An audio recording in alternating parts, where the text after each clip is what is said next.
Hello guys, good afternoon. Ayan. Today is Monday. Ayan. Ride muna tayo. Solo ride muna tayo. Punta tayo ng Barra Village.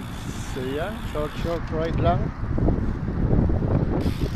Wala tayong pasok ngayon. So ride lang tayo dyan. Solo ride lang ulit. This day. Ayan guys.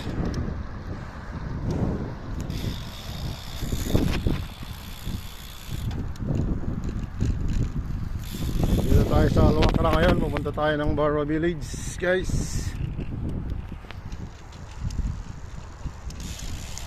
Shout out sa mga lahat ng mga kapadyak dyan. Ayan, kita-kits tayo sa bike lane. Ayan, medyo mahangin lang ngayon.